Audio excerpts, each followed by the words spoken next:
교수님은 사실 이제 유대인 이야기라는 책으로도 어떻게 보면 널리 알려지셨죠. 그런 교수님께서 비트코인에 대한 얘기를 하신다는 게 굉장히 흥미로운 점이라고 저는 또 생각하는 게 이 비트코인과 소위 말하는 미국의 경제, 화폐, 금융을 주물른다는 그런 유대계 미국인 또는 유태인하고 연결져서 생각할 수 있는 그런 접점은 혹시 있을까요?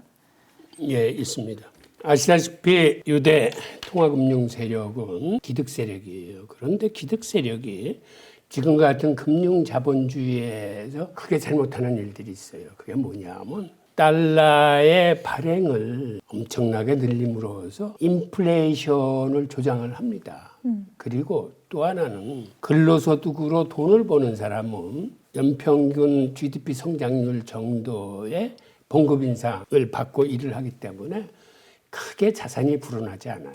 그런데 이 돈을 불려주는 금융소득 있는 사람들은 인플레이션 효과로 인해서 연평균 소득이 한 15% 내야 됩니다. 그러다 보니까 근로소득자하고 금융소득자하고의 격차가 나날이 커지는 거예요.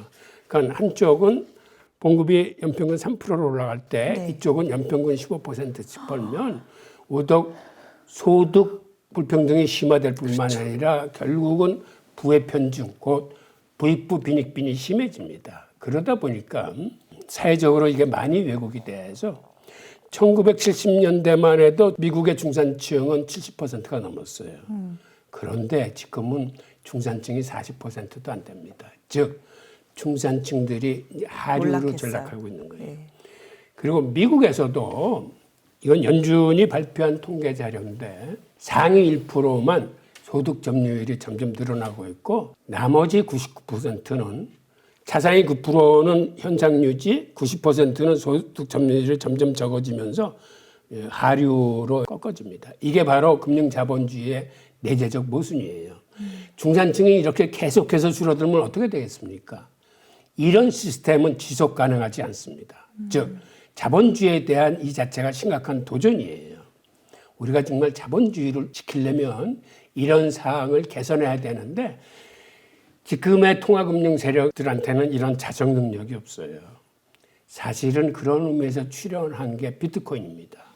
무슨 얘기냐 하면 인플레이션으로 인해서 이러한 사회적인 불평등과 부의 편중이 보는 걸 보면서 이거를 막기 위해서는 인플레이션이 일어나지 않는 화폐를 만들어야 되겠다라고 생각해서 나온 산물이 이제 비트코인이에요. 이 관계를 좀 더 디테일하게 말씀드리면 비트코인이 탄생하기 30년 전부터 유대인 암호학자들은 이 문제에 천착하기 시작했습니다. 그래서 1980년대 사이버 펑크 운동이라는 게 시작돼요. 그 당시 히피 운동이 한참 지나갔을 텐데 현 체제에 대한 반항과 도전을 의미합니다. 즉 사이버 펑크라는 건 암호학으로 현재의 통화금융 세력에 도전하는 세력들의 운동이 일어나면서 그들이 연합해서 같이 연구하고 암호화폐를 개발하기 시작합니다. 그 중심에 암호화폐의 아버지라고 일컬어지는 데이비드 참이 있었는데 이 양반도 유대인이에요. 그래서 이 양반은 대학원 시절에 어떤 책을 했냐면 칠레의 아엔데 대통령이 미국 정부의 감청과 도청으로 인해서 그가 하는 편지나 전화나 이런 게 다 도청되면서 일거수일투족이 미국의 감시에 들어가면서 결국은 미국이 생각하는 사회주의 지도자나 공산주의 지도자는 죄 제거당합니다. 그래서 칠레 국민들한테 사랑받던 아엔데도 구테타 군에 의해서 내전을 치르다가 결국은 죽게 되는데 그거를 읽은 데이비드 참은 이게 민주주의의 가장 큰 적이구나. 빅브라더로부터 개인의 프라이버시는 보호되어야 된다. 궁극적으로. 결국은 지금은 정부나 은행들에 의해서 우리의 일거수일투족이 다 추적당하고 있구나. 그래서 가장 먼저 한 게 이메일의 감청이나 도청을 피하기 위해서 암호학자들끼리는 자기들의 그 암호화 이메일을 개발을 합니다. 그래서 암호학자들끼리는 바깥에서 이렇게 추적할 수 없는 이메일을 쓰고 두 번째는 개인 구자의 추적도 막아야 되겠다라고 해서 탄생한 게 암호화폐예요. 그래서 데비드 차움은 대학 교수가 되고 난 다음에 암호화폐를 연구하는 동아리를 가장 먼저 만듭니다. 유대인 암호학자들을 중심으로 같이 모여서 연구를 시작을 해요. 그리고 본인이 암호화폐 설계도를 짠 다음에 이거를 오픈합니다. 오픈소스로 해서 누구나 암호화폐를 개발하게 만들고, 본인은 미국에서 암호화폐를 개발하면 틀림없이 미국 정부의 규제를 받을 거라고 생각해서 네덜란드로 건너가서 네덜란드의 디지캐시라는 회사를 세우고 거기서 세계 최초의 암호화폐인 이캐시를 개발합니다. 그때 인턴사원으로 들어온 게 여러분이 아실지 모르겠는데 닉 제보라는 유대인 친구가 그 인턴사원으로 들어와서 암호화폐를 같이 개발을 하고 이캐시를 출시를 하고 처음엔 잘 나갔어요.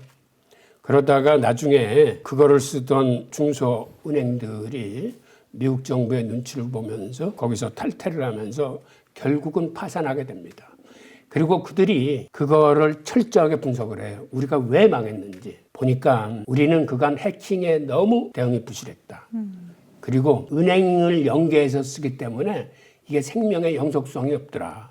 그러니까 은행이 탈퇴하면은 이 암호화폐가 하루아침에라도 망할 수 있는 거예요. 그래서 은행을 떠난 탈중앙화 암호화폐를 만들어야 되겠다라는 방향을 설정하고, 또 하나는 해킹을 막기 위해서는 이거를 복잡하게 추적할 수 없는 그러한 블록체인 기술 같은 거를 활용을 해서, 그때도 이미 블록체인 기술은 나와 있었어요. 그래서 누구나 쉽게 해킹할 수 없는 안전한 화폐를 만들겠다라는 두 가지 원칙을 세웁니다. 즉 블록체인 기술을 활용하고 은행을 통하지 않는 탈중앙 화폐를 만든다는 큰 원칙을 세워놓고 새로운 암호화폐를 개발하기로 합니다. 그리고 닉 제보는 그런 걸 개발하려고 들다 보니까 앞으로는 이게 주로 상거래에서 쓰일 텐데, 상거래에서 쓰이려면은 상거래의 법률이나 규정에 합동한 암호화폐를 만들기 위해서 내가 법을 알아야 되겠다라고 생각을 해서 법학대학원에 진학을 해서 결국은 변호사 자격까지 따고 법학 교수 노릇도 합니다.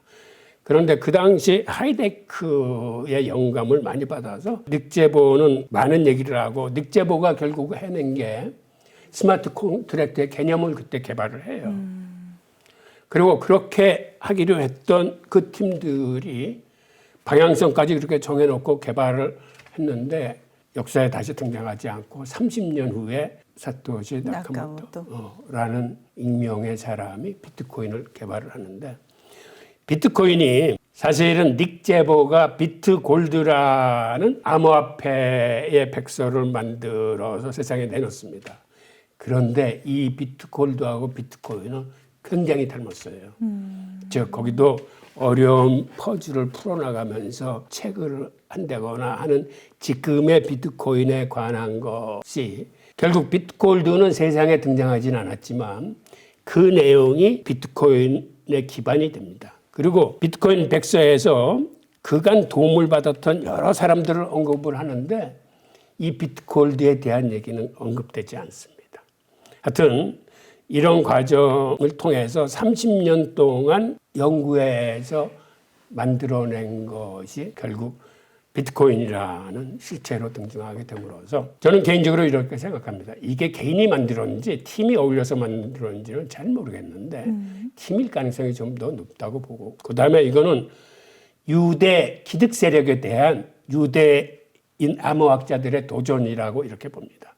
그리고 그 시기를 전후해서 금과 연계된 화폐나 이런 거 만들어낸 업체들이 한 두세 개 있었는데 그게 FBI나 미국 정부에 의해서 심한 탄압을 받습니다. 그래서 감옥에 끌려가고 다 뺏기고, 그래서 비트코인도 이게 실명으로 발표됐으면 지금처럼 살아있을 수가 없을 거예요.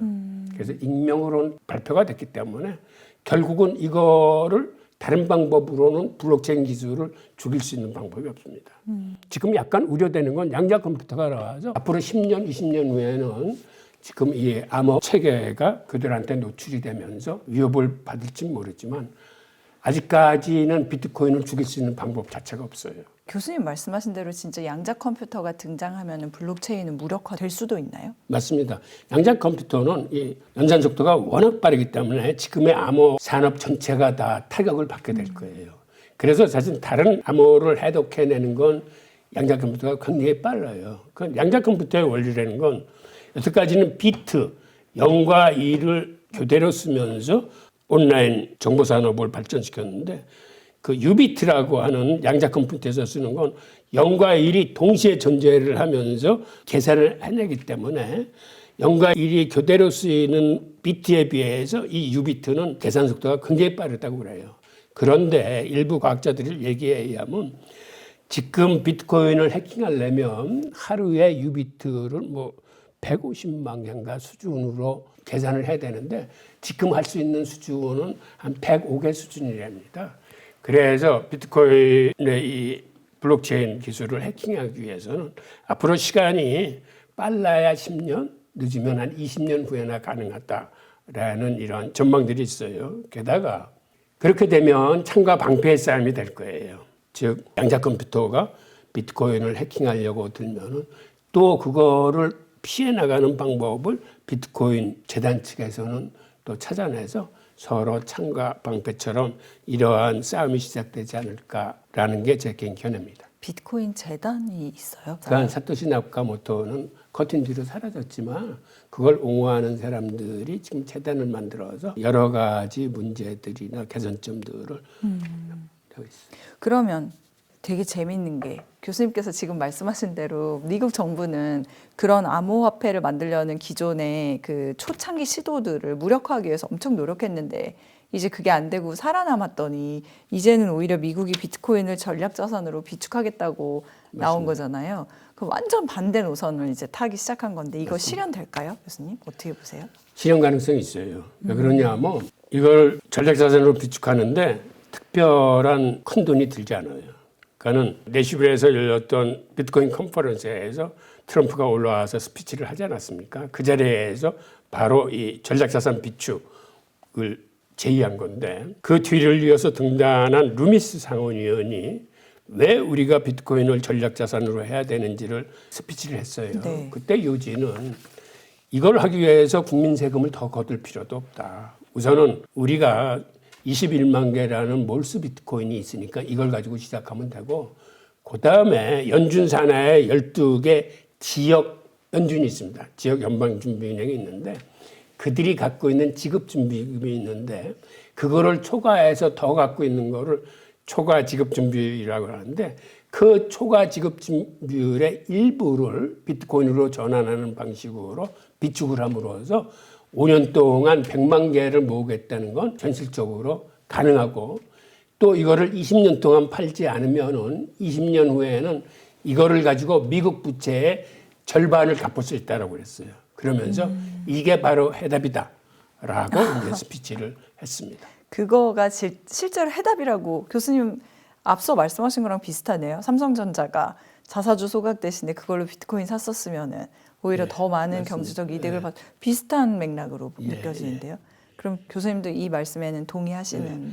그 자리에서 루미스 상원은 어떠한 수식을 풀었냐면 달러라는 건 매년 2% 이상 인플레이션이 되도록 설계된 화폐인데 반해서 비트코인은 여태까지 매년 55%의 상승세를 가져왔기 때문에 설사 그 상승세가 둔화된다 하더라도 20년 후에는 그 모은 100만 개를 가지고 미국 정부 부채의 절반은 갚을 수 있다라고 얘기를 했습니다.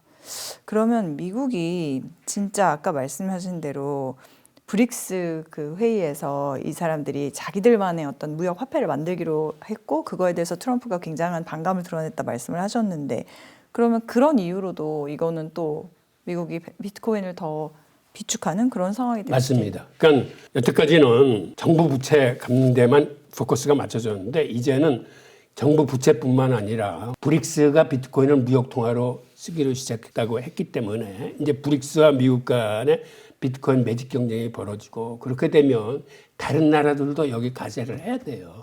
그게 미국과 브릭스만 비트코인을 모아서 그들 자산 가치만 높아지게 다른 나라들이 거기서 소외될 수는 없기 때문에 그렇게 본격화되면 많은 다른 나라들도 지금 금을 그들의 외환보기에 담듯이 비트코인을 담기 시작할 겁니다. 그러면 국가도 전략자산 비축을 시작하고 기관들도 지금 비트코인을 사 모으기 시작하고 기업들도 그들의 사내 유보물 비트코인 사지 시작하면은 비트코인 시장에 또 한 번의 큰 상승세가 이루어질 수 있죠. 그러니까 트럼프가 지금 자기 정권이 다시 시작되기 전에 비트코인 전략 자산화를 얘기를 했는데, 그리고 폭등세가 나타난 비트코인인데 이거를 다른 나라들도 거의 따라서 비트코인의 전략 자산화를 할 가능성이 미국이 있다고 전략 자산화를 하면. 채택하게 되면 다른 나라들도 따라갈 확률이 커요.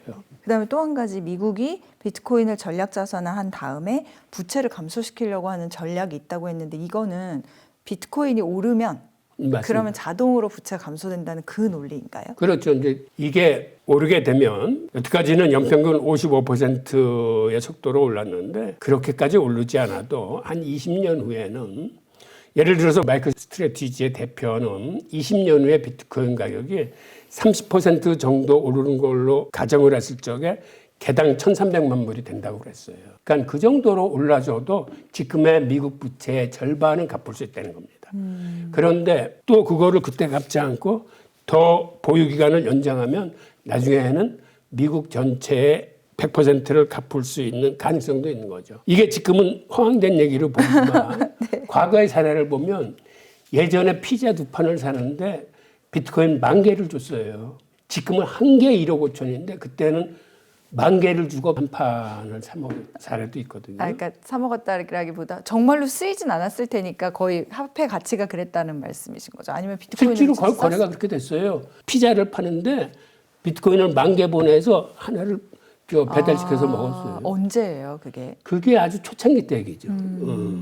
초창기면 초창기래 뭐 그래도- 봐야 그쵸. 비트코인이 2009년도에 나왔으니까 이제 한 15년뿐이 안 된 얘기예요. 그러면 우스개로 지금 사서 열심히 적립식을 하면은 일종의 노후 대책도 될 수 있는 거 아닙니까? 맞아요. 그래서 마이클 세일러의 공식을 대입하면 한 30% 정도 올라서 20년 후에 비트코인이 1,300만 불이 된다면 지금 어느 정도 사놔야 노이자인 한 10억 원 정도를 우리가 가질 수 있냐면 어느 정도인지 아십니까?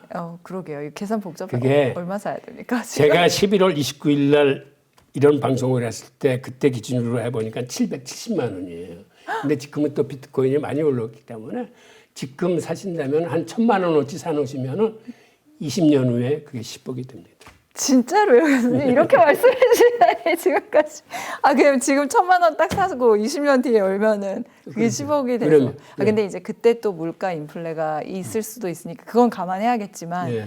아니 10억 이상으로 더 오를지도 몰라. 이게 30%를 가정한 건데 연 30%. 다른 나라들이 전략자산으로 비축하기 시작하면 30% 이상도 오를 수 있어요. 최근에 어떤 보고서들이 나왔냐면 트럼프 취임일 이전인 1월 20일에는 12만 5천 달러 갈 수 있다. 그런데 마이클 세일러가 1,300만 불 된다는 건 연 30% 상승을 가정했을 때 1,300만 불이 되는 거고 이게 비트코인이 시장에서 없어지기 시작해서 만약 상승세가 더 가파려진다면 더 빨리 단축될 수도 있는 얘기죠. 교수님께서 이런 말씀을 많이 하셔서 그런지 요즘에 우리나라에도 주식보다 비트코인 한다는 사람들이 더 많은 것 같습니다. 맞아요. 진짜. 그게 실제로 미국에서도 바이낸스 거래소의 거래량이 나스닥 거래량을 추월했어요. 우리나라도 마찬가지입니다. 지금 가상자산 거래액이 코스피와 코스닥을 합친 주식 거래액보다 훨씬 많아요. 그러니까 이제는 이 가상자산군이 엄연한 자산 시장으로 자리를 잡은 거예요. 그리고 앞으로도 물론 오르기만 하는 자산은 없습니다. 한 20, 30%의 건강한 조정을 거치면서 이게 이제 우상향하게 되면 여기에 관심 있는 투자자들이나 이런 분들이 굉장히 늘어나게 되면서 생태계가 훨씬 더 커지고 그렇게 되면 이제는 정권이 바뀌더라도 이 시장을 함부로 건드리지는 못하게 될 겁니다.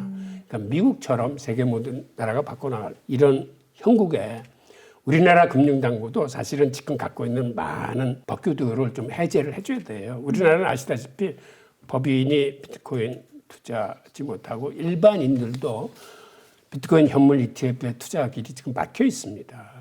그러니까 그러다 보니까 간접 우회하는 방향으로 비트코인에 투자한 회사의 주식을 사는 그렇죠. 방향으로 이제 전환하는데 네. 이런 것들을 하루 빨리 미국과 같은 수준으로 빨리 쫓아가야 될 거예요. 과거에 어떤 일이 있었냐면 물론 애국적인 충정에서 이런 일이 벌어졌지만 스마트폰이 처음 나왔을 적에 한국에 3년간 수입 금지를 시켰어요. 즉 삼성전자 같은 데에서 스마트폰을 만들어서 우리 자국 산업을 보호하고 우리 스마트폰이 경쟁적인 우위를 갖도록 3년간 막아줬습니다. 그런데 그게 어떤 거를 의미하시는 줄 아십니까? 그 3년 사이에 우리나라 사람은 스마트폰을 보질 못했기 때문에 관련 앱이라거나 소프트웨어 개발을 해서 우리는 완전히 황무지가 됐어요. 그러니까 한 기업에 보호해주기 위해서 보호 장벽을 친 게 사실은 소프트웨어 개발 산업이나 앱 산업에서는 아주 치명적인 오판을 한 겁니다. 네. 뒤돌아서 보면 어느 게 미래를 위해서 바람직한 겁니까? 그 통해 우리나라는 소프트웨어 산업이 생각보다는 많이 낙후됐어요. 선진국에 비해서. 그러니까 이런 우를 앞으로 가상자산 시장에서 다시 범해서는 안 됩니다. 교수님, 이렇게 말씀해 주시니까 달리 한번 똑같은 질문일 수 있는데 우리나라에서 밈코인이라고 하는 것들의 인기가 사그러들지 않고 있는데 이 인기는 언제까지 계속될까요? 사실 그거는 이제 말씀드리기는 힘든데 민코인은 사실은 특별한 기능성이 없기 때문에 이건 일종의 유행이에요. 유행. 그러니까 심리적인 유행인데 그래서 이거는 저는 굉장히 위험하다고 봐서 초보자, 입문자 분들한테는 우선 제일 중요한 게 변동성에 노출되는 걸 극히 자제하셔야 돼요. 그러니까 비트코인 투자를 제가 적극 권하는 이유는 알트코인은 너무 위험합니다. 우선 알트코인의 99%는 앞으로 사라질, 소멸될 것들이에요. 그리고 알트코인이 변동성이 워낙 크기 때문에 알트코인에 들어간 사람들이 대부분 좋은 결과를 보지 못하고 시장을 떠납니다. 그래서 지금처럼 이렇게 비트코인 가격이 치고 올라갈 적에 우리 투자자분들은 비트코인을 갖고 계신 분들이 그렇게 많지 않아요. 오히려 알트 안 되겠네, 비트코인 가자 이렇게 가는 게 아니라 아예 떠나버려요. 시장을 떠나요.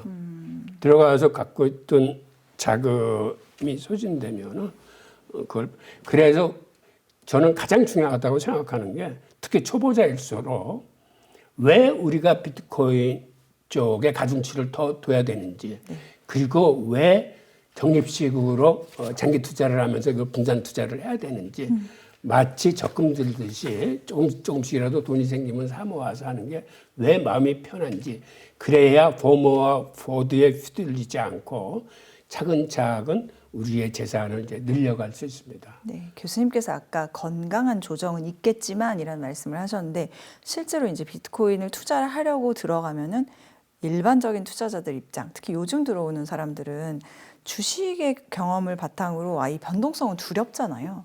그런데 맞습니다. 그걸 가지고 비트코인의 과거를 보면은 진짜 막 8천만 원 가던 게 아까 말씀드린 것처럼 1년 만에 막 4분의 1토 막 나고 이런 변동성이 앞으로는 그러면 없을 거라고 보세요? 그 정도로. 아니 그거는 이제 함부로 예단은 못합니다. 앞으로 또 신용 경색 같은 게 들이닥치면은 또 어떤 변동성을 나타낼지는 몰라요. 그런데 일반적인 상황에서는 그런 큰 변동성은 오지 않을 겁니다. 그래서 보통 한 20-30%를 얘기를 해요. 네. 우선 비트코인은 다른 알트코인에 비해서 궁극적인 수익률은 더 높습니다. 그거는 비트코인 도미넌스가 얘기해 주고 있어요. 그리고 알트코인 중에서 대박을 치는 건 정말 극히 일부예요. 나머지는 다 수익률이 비트코인보다 못해요. 그래서 저는 가장 중요하게 생각하는 건 현란한 기법이나 주식처럼 사고팔고 하려면은 비트코인 투자하지 마세요. 그렇게 해서는 승산이 없습니다. 비트코인은 가격 투자가 아니에요. 그러니까 언제 들어가서 언제 나오지 이렇게 하는 투자가 아니고 이건 가치 투자입니다. 비트코인의 철학과 사상에 동의하고 그 진정한 가치를 믿는다면은 꾸준히 사모으는 적립식 분산 투자를 하십시오.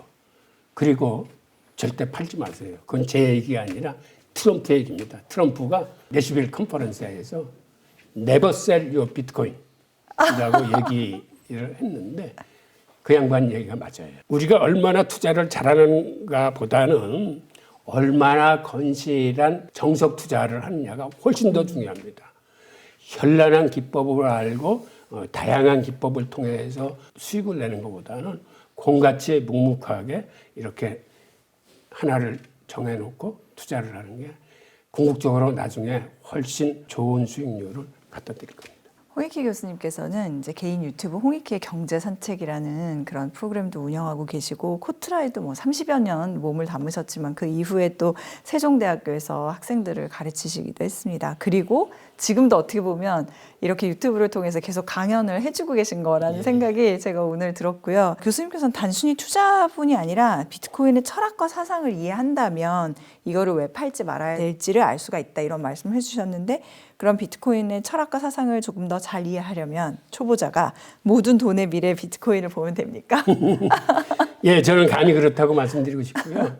이 책은 제가 쉽게 썼습니다. 제 책이 생각보다는 읽기가 굉장히 쉬워요.